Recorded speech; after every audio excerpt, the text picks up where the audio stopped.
नमस्कार, स्वागत है आपका हमारे इस कार्यक्रम में। जैसा कि आपको पता है कि हमारा ये साप्ताहिक कार्यक्रम हिंद के सितारे, जिसका आज चौथा पार्ट आपके सामने लेकर आए हैं हम, तो उसी पर हम चर्चा करेंगे। पिछले वीडियो में हमने भगवान जी के रूप में गुमनाम जिंदगी जीने वाले सन्यासी, जिन्हें संदेह के आधार पर सुभाष चंद्र बोस कहा जाता है, उनके मरने और उनके अनुयायियों द्वारा गुप्तार घाट पर अंतिम संस्कार करने की कहानी बताई।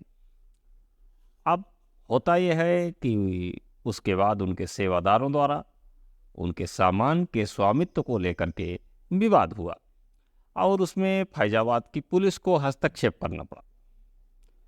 तो दोस्तों, आपको बताते चलें कि पुलिस ने जब भगवान जी के सामानों को देखा तो पुलिस भी एक बार सकते में आ गई कि इतना सारा सामान, इस तरह का सामान जो एक सन्यासी के कमरे से मिलता है। तो वहीं से शुरू होता है उनके सुभाष चंद्र बोस होने का मामला। बताया जाता है कि उनके कमरे में तकरीबन 25 से ऊपर बक्से थे। बक्सों के अंदर और बाहर लगभग 2000 से अधिक फोटोग्राफ्स, नक्शे से लेकर के अन्य सामान, कपड़े, घड़ियां आदि थीं, जो इस बात की पुष्टि कर रहे थे कि यहाँ रहने वाले जो सन्यासी थे ये कोई साधारण साधु नहीं थे। दोस्तों, यहीं से भगवान जी उर्फ गुमनामी बाबा चर्चा में फैजाबाद जिले में आते।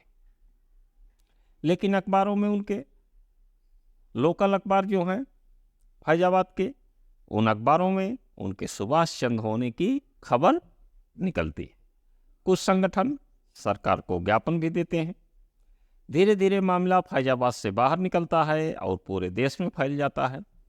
और धीरे धीरे करके सितंबर महीने की ये घटना थी और दिसंबर का महीना आता है और साल 1985 समाप्त हो जाता है।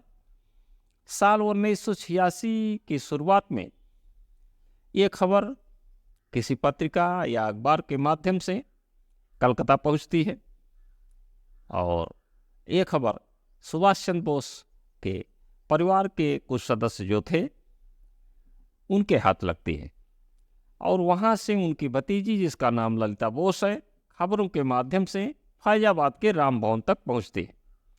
सामानों और फोटोग्राफ को देखने के बाद ये कहती हैं कि ये सारे सामान मेरे चाचा के हैं।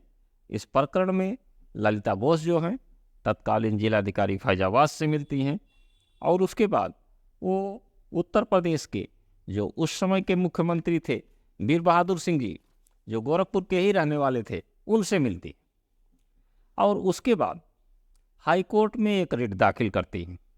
हाई कोर्ट मामले को संज्ञान में लेता है और आदेश देता है कि सामान को सुरक्षित सरकार की निगरानी में साइंटिफिक तरीके से संरक्षित करके फैजाबाद कोषागार में रखा जाए।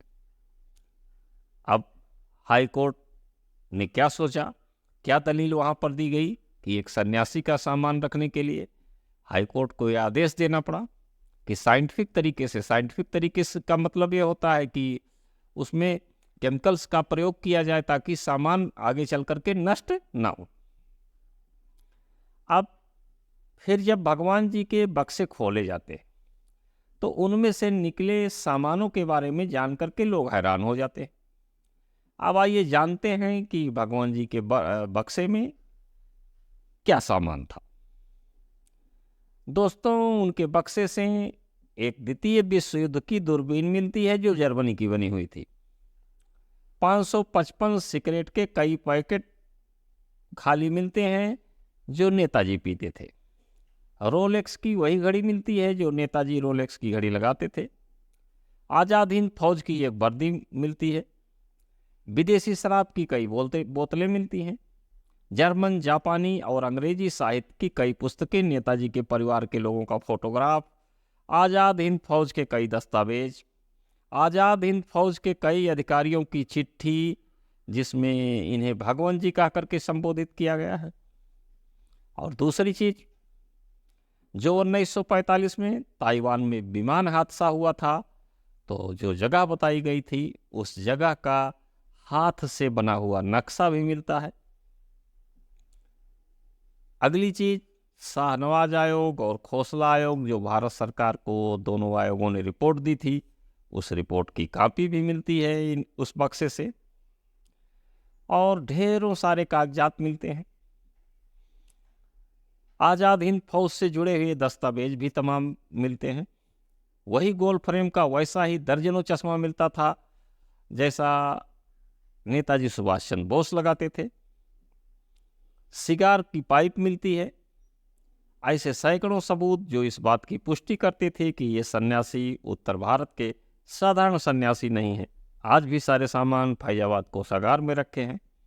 इन सब तथ्यों के आधार पर अगर लोगों की माने तो इसमें संदेह नहीं होता कि सन्यासी कोई साधारण आदमी थे। आपको बताते चलें कि उनके कमरों से माचिस की एक डिब्बी मिली जिसमें कुछ दांत भी मिले। बाद में मुखर्जी आयोग ने डीएनए टेस्ट के लिए इन दांतों को लिया था। कई पुस्तकों पर भगवान जी द्वारा नोट भी लिखा गया था, उसको भी मुखर्जी आयोग ने हैंड राइटिंग मिलाने के लिए लिया था। अब आते हैं मुखर्जी आयोग की रिपोर्ट पर। मुखर्जी आयोग ने जो रिपोर्ट भारत सरकार को दी उसका तथ्य कुछ चौंकाने वाला है। आयोग ने ताइवान सरकार से जो जानकारी प्राप्त किया उस आधार पर आयोग ने यह कहा कि जिस तारीख को विमान हादसे की सूचना दी जाती है उस तारीख में ताइवान में कोई विमान दुर्घटना हुई ही नहीं। अब इस तथ्य के आने पर पिछले दोनों आयोगों की जांच रिपोर्ट अपने आप में संदेहास्पद हो सकती है या कह सकते हैं कि कोई मायने नहीं रखती।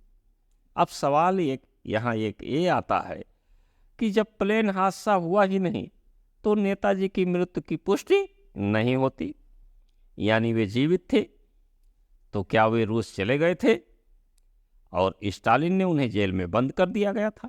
क्योंकि आप जानते हैं कि वो रूस ही जाना चाहते हैं जैसा कि लोग बताते हैं।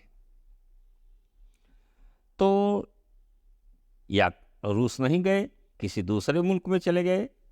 तो मुखर्जी आयोग ने दांतों का जो डीएनए कराया और उसकी मैचिंग सुभाष चंद्र बोस के परिवार के डीएनए से मैच करवाया और भगवान जी और सुभाष चंद्र बोस की जो हैंड राइटिंग थी उसको हैंड राइटिंग एक्सपर्ट से मिलवाया और ये बताया कि सारी चीज़ों में समानता नहीं है और भगवान जी के रूप में रहने वाले व्यक्ति सुभाष चंद्र बोस नहीं थे। अब सवाल यह है कि भगवान जी, जिन्हें गुमनामी बाबा कहा गया, ये कौन है? कौन पहुंचाता था इन्हें विदेशी शराब? कहाँ से इनके पास द्वितीय विश्व युद्ध संबंधी दस्तावेज और सामान आ गए? उत्तर भारत के एक सन्यासी को जर्मन, जापानी, अंग्रेजी भाषा और बांग्ला भाषा कहाँ से आ गई? एक सन्यासी क्यों किसी के सामने नहीं आते थे?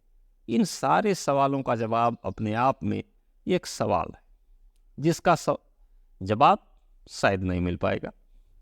शायद भारत की या यूं कहिए कि दुनिया के इतिहास में ये पहली और आखिरी घटना थी जिस मृत्यु का रहस्य आज भी रहस्य है। तो आज के वीडियो में ये तमाम जानकारी हमने आपको दिया। अब अगले वीडियो में हम आपको बताएंगे कि गुमनामी बाबा और भगवान जी के करीबी डॉक्टर पवित्र मोहन राय, जो कलकत्ता से यहाँ मिलने आते थे, डॉक्टर बनर्जी जो फैजाबाद के ही थे और जो भगवान जी के पास आते थे, उनके भक्त भी थे, डॉक्टर आर.पी. मिश्रा, पंडा रामकिशोर मिश्र, और 60 के दशक से लेकर के मृत्यु तक की जो सेवादार सरस्वती देवी थी, और बस्ती जिले के पंडित दुर्गा प्रसाद पांडे के बारे में कि ये सब लोग भगवान जी से किस प्रकार मिलते थे, उनके किस काम आते थे, या उन्हें क्या समझते थे, या किस तरह उनके करीबी थे। भगवान जी अयोध्या कैसे पहुँचे, क्या शुरू से ही अयोध्या रहे या कहीं और से आए, या इसके पहले वो कहाँ थे। इन सारी चीज़ों पर चर्चा हम अगले कार्यक्रम में करेंगे। तब तक के लिए नमस्कार।